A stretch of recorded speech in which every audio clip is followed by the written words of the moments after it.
Hey, everyone. Welcome back to the Instones podcast, season 2. I have Susan Markovsky here today, a New Jersey owner of a ABA education center known as Hand Over Hand. And as you all know, having 2 children with profound autism, I have been living and breathing ABA and atypical educational private experiences since my daughter Millie was just over 2. And I'm so thankful for Susan to be here today to share about her practice and her centers, I should say, but also to relieve listeners and other mothers and caregivers out there about ABA and dispel some of the myths and preconceived notions as ABA education has evolved and has changed. And to understand that, I believe it's best in sharing from a direct experience. I went in to day 1 drop-off of Millie to a private ABA preschool in central New Jersey in spring of 2018. To say that I was a shell of myself would be an understatement. I was holding the car seat of my newborn son at the time too, and remember literally almost like it's vibrating because I thought to myself, how is this my reality? How am I not dropping her off at the local Montessori school that my older daughter went to? And I want to normalize that because there's so much emotion and emotive intuitiveness about being a young mother anyways, that when it takes a turn, it is going to rattle you. But that doesn't mean it's wrong and doesn't mean it's bad. And I really want to sit in that space today in conversation with Susan because as she's been involved in this educational system for decades now, and I'm going on my first solid decade too, we can have conversations to remove sort of the film and the biases that are sort of rampant in the autism community about ABA. Susan, thank you so much for being here today and for what you founded based on your own lived experience as a mother to a child with autism. Yes. I was going to say that, my son is 22. So I have seen somewhat when my son was diagnosed. I remember stepping off the airplane and seeing an autism sign on the wall and being like, wow, sending that picture to my husband because it was just at its infancy of what we see today. I mean, it was just starting. So it was at the time, there wasn't the resources, there wasn't the conversations, there wasn't, the understanding at the time. Mm-hmm. And to think about to see a poster on a wall when you come off an airplane was felt like such a wow. Can you believe they're even talking about autism? So to watch the evolution of autism and watch the evolution of ABA and to see how that has kind of changed the shape of my son's life and what that's meant for him is I can speak to it. We've done all the different things. We've done the in-district programs, the out-of-district program, the private program, the home services and even today in college where my son goes, he's still receiving support from a BCBA. And now it's on the phone. It's, it doesn't have to be, I think there's sometimes that one way of looking at ABA, and ABA is a very broad, it's just a broad scope of what it means. It really is. I think that going back to that feelings of, wow, how far we've come, and you and I can sort of sit in that now, beyond those first few years. But I want to talk about normalizing the discomfort and choosing the right thing for your child as a mother of a newly diagnosed autistic toddler, maybe, because I think sometimes we misinterpret fear or nerves as it's wrong. Yeah. And it's actually, I think, can be reframed or reoriented as, this is so new to me. Let me just keep getting it. It's a gathering of information. It's not a failure. It's new, and you're feeling that because it's unfamiliar. It is. I cried my eyes out when my son went to a private program at 3. I was a stay-at-home mom, and the day that I dropped him off, it was really, really a hard day for me. And then when he got back in the car and I saw he was flat. It was tiring. He was used to being at home with me. We were used to exactly. He would nap when he felt like napping. And so when he got in the car, I was like, did I make the right decision? Was this wrong? This is bad. Is this? And I spent the next week researching what I was doing. And then as I was doing my research, I was like feeling, he was settling in. It took about a week for him to settle in, for me to Mhm. settle in. And then I was like, then so quickly I started seeing like he was more responsive. He was making better eye contact. It was such a quick evolution with that. I don't know what your experience was like with Well, I that. was just gonna say, like, like you said, like, they get in the car, they're wiped. And it Yeah. took, like, that week. One of my favorite, like, longtime bloggers is Jen Hatmaker, and she talks about the span of motherhood, but she always reminds mothers every fall, she's like, "Guys, that first week of school, just order pizza. We are all recalibrating to like post summer. Your kids are supposed to be wiped. This does not make you a bad parent, but like, I think sometimes we want transitions and new things to go, okay, we're trying it. Let's make it work. And ABA for a young toddler is going to make them, yeah, it's going to it's resetting and it's learning a new set of way in which to learn. But then when they do, you realize I'm so glad I sat in that discomfort for them to thrive. And I think that that's something that I get asked so much, like, oh my gosh, like, what are your thoughts on ABA? And even the question is so charged, right? Like, people come Yeah. at it as like, oh, Yeah. like you had them in a rigid ABA program. What does that even mean? I mean, honestly, for me, it was like, yeah, we had a set like desire of, things that we wanted to execute and to have skills that were gained. It was such a loving environment on a preschool level, even though yes, there was rigidity to it and structure that allowed for them to learn. Full stop. Talk to me about what kind of how we can approach that as advocates, but also for you as an owner to dispel those and make parents feel more comfortable. Well, I think too, it's kind of like any provider. I don't care what provider you're going to, any medical provider. There's people do things in different formats and Mhm. in different ways. And like I can speak to hand over hand because Mhm. hand over hand, our model is to be Mhm. inside of typical preschools. Yes. So when you're talking about you want to drop your child out, like that's where your heart led you to drop your child off at Montessori. Mhm. We have the ability to modify the teaching style for kids that come to us that really should be in inclusion, should be in a Yes. typical classroom, and that's where they belong, but they just kind of need to learn, how to follow directions from in a group or how to initiate or respond to a peer. Like, those kinds of higher like level skills we're able to whereas if we sat at and did any type of rigid, repetitious, that child would be behavioral because that's not where they are.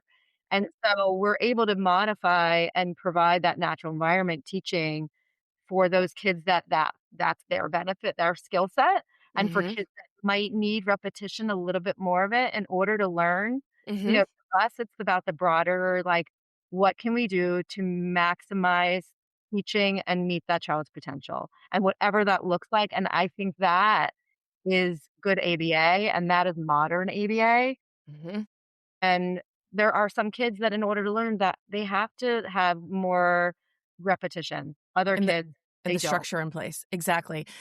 My kids are now in a much more like holistic, dynamic educational environment. Still private, not in the public school district, but I would say that foundationally, the ABA services that were received, the myths were dispelled so quickly for me as a parent. And I guess I say that because what you're talking about is this like sort of, it's an IEP, right? It's this individualized plan that you get to form alongside, a like whether as a behaviorist or the BCBA that your child is with and their paras and all these things, that in and of itself is a lot.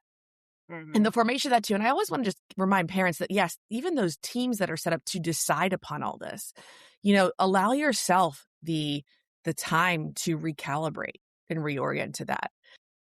Maybe not take it as this is too much. What like we're, I'm creating a robot of my child. Like who needs these kind of teams? Your Right. child does. And Yeah. and honestly, I've said this to Yeah. like as a joke. And I I wish think I had an ABA person in my life to keep me sort of like on task and like there is something so beautiful about ABA, yeah. period. And about I just have the analysis of it.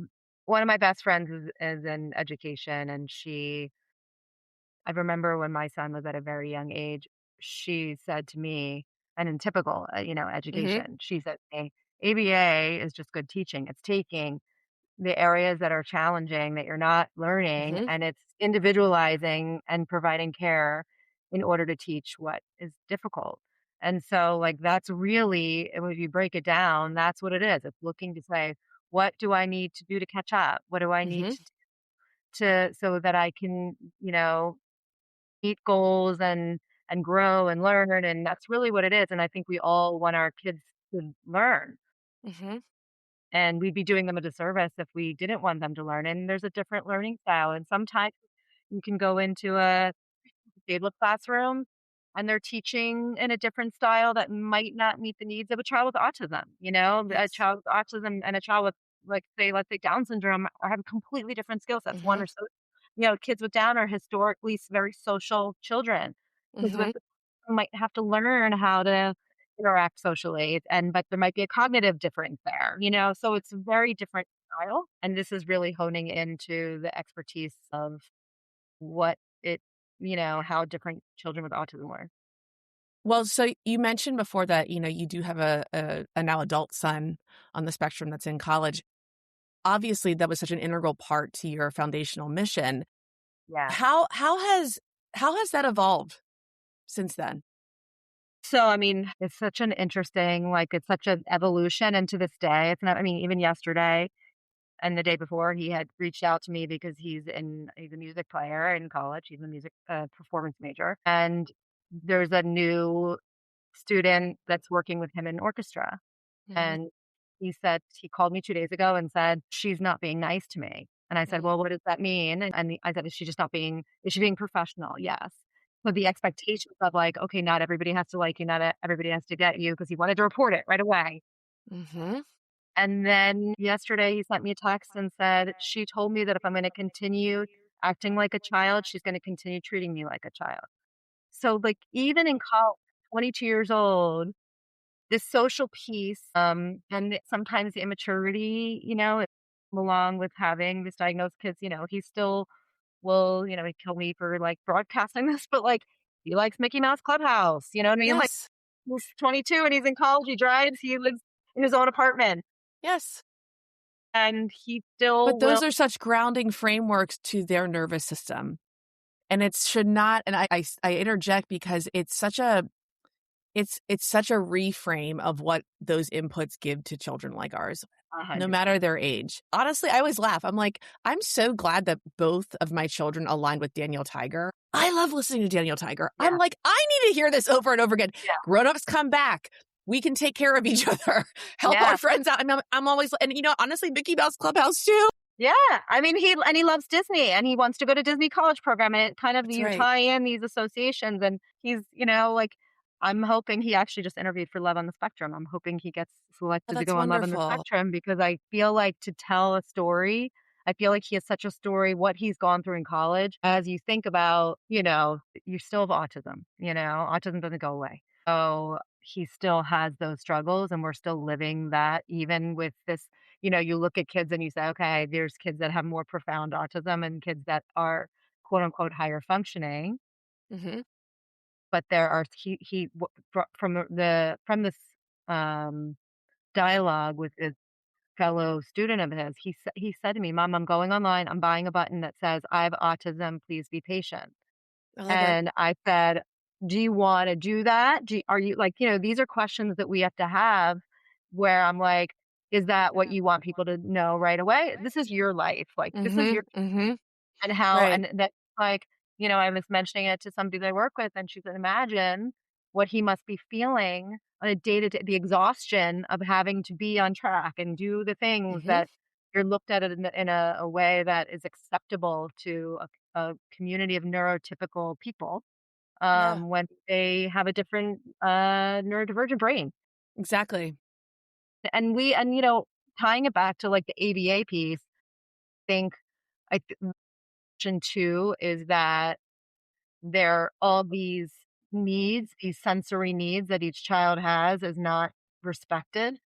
And I do, and again, this might be old school. I think it was. I think there was, I think years ago, there was more of that, like, if you behave a certain way, you're not allowed to and I think that's part of the misconception of ABA today. But for I can speak for us, I don't want to talk to about any other company, but we honor children for who they are. The only time we ever want to interrupt a behavior is if there's an actual safety concern with the child hurting themselves, or they are not able to learn because it's the first That's front and right. center and they just can't learn, and we have to figure out ways of teaching them. Otherwise, they're not to continue to, the developmental delay that they have is not going to, we're not going to see any progress.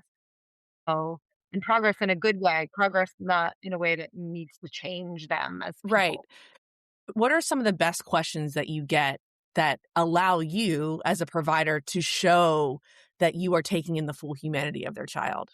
I mean, that is one is like, do you first, like, the related service, how do you incorporate speech therapy? And do Mhm. you, because that is also an old school, like, Mhm. these separate modalities of learning, and historically they have been separate.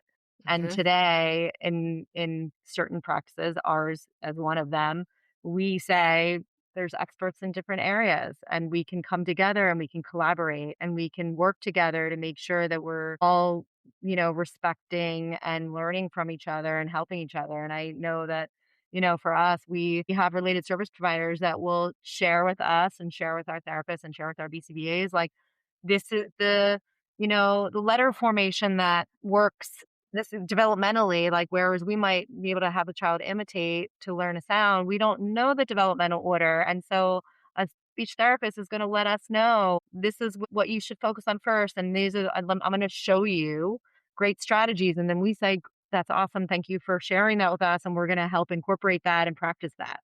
I always loved collaborate. I mean, that was something that my children's school had done too. And what I loved about it was not even just from the therapeutic positioning of the specialist, but when your child is more on the profound end of the spectrum and they're not able to tell you even verbally what they desire or what resonates with them, I always loved that the related services practitioners could tell me, hey, this entire toy closet has 100 different games. She loved playing with the garden set Legos. Now, how would I know that as a parent unless I am going to buy out the Lego store and I would of a one of thousand different choices? That was one of my favorite and continues to be one of my favorite things about related service practitioners is that it's another set of loving, genuine eyes to find out who your child is, period. For sure. And I always say, like, that's my greatest gift as a mother is these people, the ABA therapists, the behaviorists, the BCBAs, the speech therapists, the occupational therapists, physical therapists, they are tuning and that attunement is why the support then allows the child to grow. And it doesn't necessarily mean that it's rigid and that we're going to hit these goals of Right. education. This is about discovering who your child is when you're unable to know that, Yeah. like a typical parent of a typical child would. 100%. And, I think there's ways of, you learn ways of helping your children, and that you might, right, just what you're saying. So whether it's a toy or whether it's Mhm. an avenue of how to get them to bring out the best sides. And like, there's definitely, I mean, think about, for even children that are, there's plenty of nonverbal children that need some kind of assisted device to help them get their words out. And if you didn't have those service providers, like, kids can be trapped inside themselves and be behavioral because they can't communicate. Mhm. So, and holding them and grabbing their mom's hand to take them to what is not the future of what can help them always. So I can, to imagine if, like, you can't, so it's like anything we can do to help our kids be able to come out and be who they are is I think the goal for any parent. And to, you know, you don't nonverbal communication is a beautiful thing. You That's don't right. have to have words, but there has to be a mechanism to communicate Yes, whatever. we're all looking to provide as much independence for our children on the spectrum as possible. And what that looks like also insists upon the parents being rooted in reality. And I Yeah. sometimes think a lot of the maybe emotional swirl around the intensity of the team aspect of this education for your child on the spectrum and what it entails. Cause it is, we only have so much energy. I wish I could be up 24 hours a day and just spend time tweaking and implementing and doing all this. It's not in the cards for any person that is a human Yeah. mammal. Right. And at the end of the day, I think sometimes it does come down to the parents being the leaders of their children and of their family saying, I have to be able to have the space to not be in such a bottleneck of like what has to happen, and allowing for that, the expansive nature of a different way of learning and a different way of your child becoming independent. My Millie is turning 11 in a few weeks, and Mac is 8.5, and neither of them are fully potty trained and toilet trained yet. Millie is getting there. And in a million years, I never 10 years ago would have thought that this was my reality.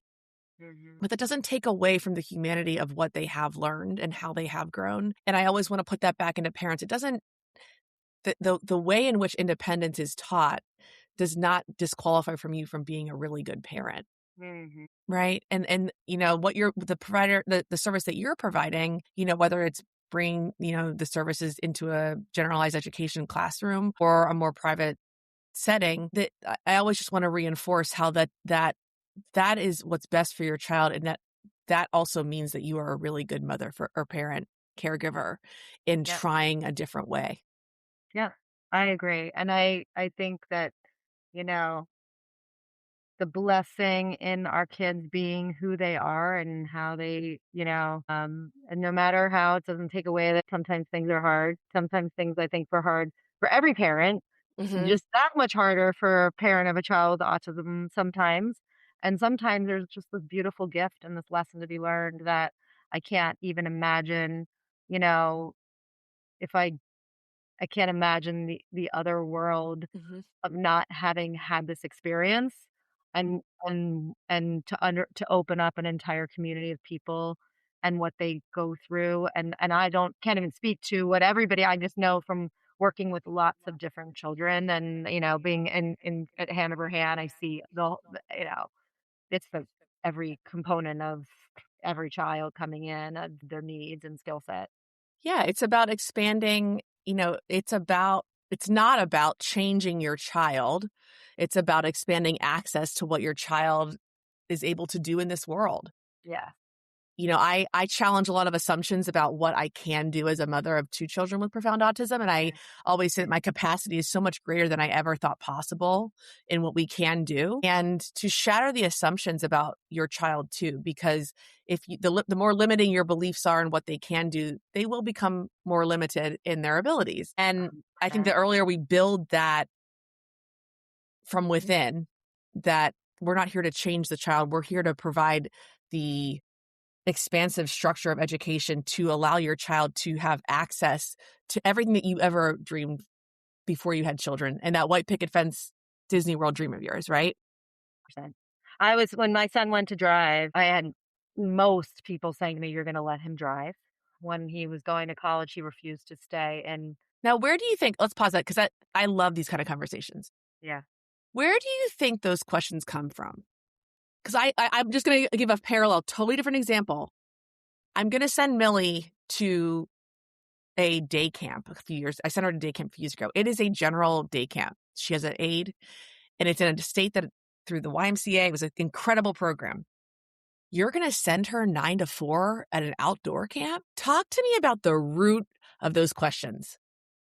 I think they for me, I think it is the attending. I think number 1, it's like, do you think he'll be safe? How they see maybe the way that he can, become more aggravated or irritated in certain situations, so they think like, what if he got pulled over? What if he got in a car accident? Would he be able to handle himself? Does he have the attentional capabilities to keep his eyes on the road? Hmm. Does he, like, how is he just going to navigate knowing where to go, how to get? And so I Hmm. looked at it and said, okay, he's really great with directions. He's really focused on the things that he wants to be focused on. Driving Hmm. something he was really looking forward to. Hmm. And in New Jersey, it's required to have you have to Yeah. in school. So what Yes. I said is, you know what? When he goes for driving school, I'm not going to put limits. He goes Mhm. for driving school. I'm going to ask the instructor, how does he compare to other kids his age? Is this safe for him? Of course, I'm not going to put him in a situation that's Mhm. not. Of course, I'm going to worry when he goes, like any parent would worry that, but I know he's not drinking and driving. And I know he's Mhm. not, there's different concerns, Mhm. but, it's all part of the learning process. And so we can talk that he did get in a little, he got last year, I guess he pulled out and it was, and nobody got Yeah. hurt Yeah. and he continued driving. You don't think you have to. So when the person flagged him down and he pulled over, it was another college student. And I got on the phone with another college student and I said, I'm so sorry. My son has autism. He didn't know he was supposed to pull over. I guess I never told him that. Yeah. But from Or he heard it at some point and it didn't register because it It wasn't didn't or register, reinforced, right. Whatever it was, whatever it my is. son's like, "I'm so sorry, I didn't know." I'm like, "Okay, moving forward, if ever there's anything," and again, that was a great from 16 to 21, that Mhm. everything was fine, and even in the learning process, we were Mhm. fortunate in the sense that when my son was his year of practicing was over COVID, so we had, like, Wow, like open parking yeah, lots and we had like open highways. I took yeah. him for an hour a day over COVID because Wow. we had the free rein, and I would sit there with my foot pushed in Yeah. the car, hoping that I was Yeah.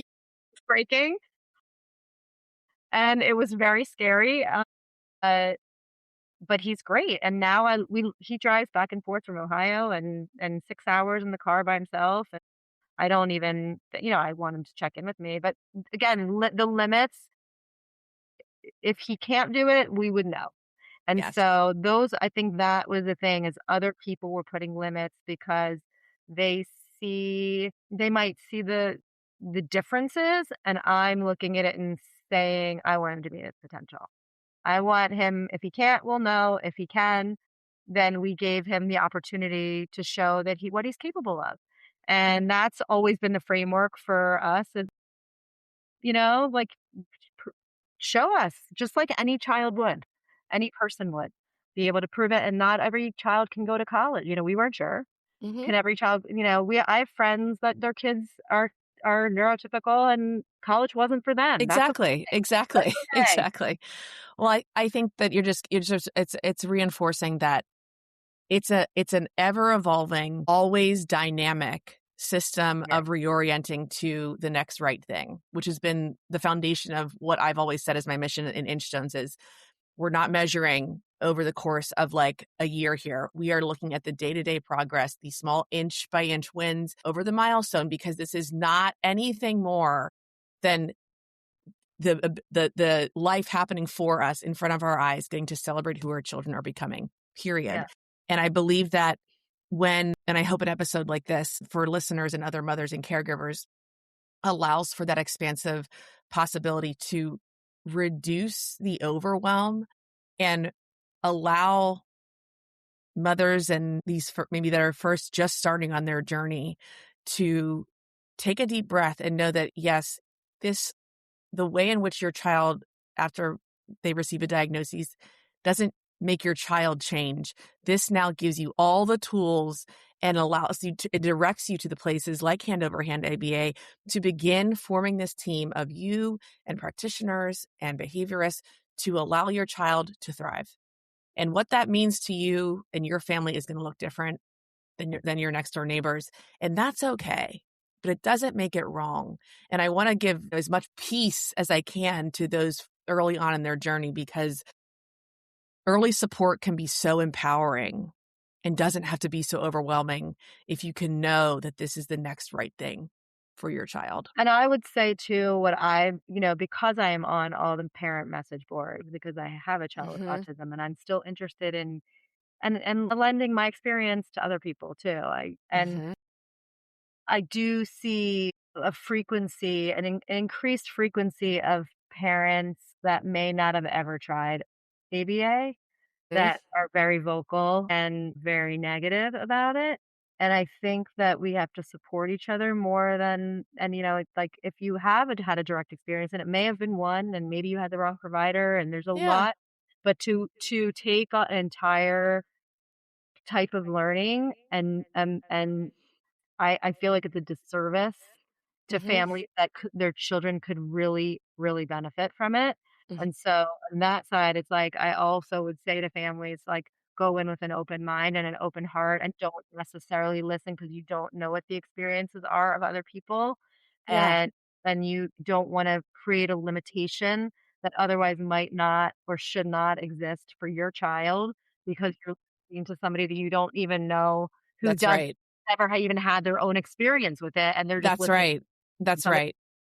Right, and the anger or the misinformation from someone that's a keyboard warrior actually does nothing to your own reality and what the potential and possibilities are. I Yeah, think that I'm not sure if this is offered, but just, finding the ability to see and go to a tour or a virtual tour of schools to really see how these for sure. children are learning or what it looks like when they're allowed to integrate and be implemented as a one-on-one with one-on-one therapy in a school, in a generalized school education, that this can be done. And the more we talk and the more that you use your voice as your child's best advocate and your maternal instinct and the data that you've collected at home about them, that is all real and will only benefit, your child in the end. I mean, having Millie and Mac, they are a boy and a girl. They are 2.5 years apart.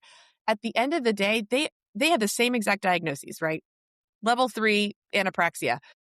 They could not present more differently because they're their own individual and what they each need is look so different throughout the years. And that is what reminds me to keep doing what I'm doing in conversations like this, because it only serves to me to be a voice of why having the open mind and going in knowing that you can become empowered through your individual education journey with your child with autism can end up reducing the overwhelm that you feel in the unknown right now.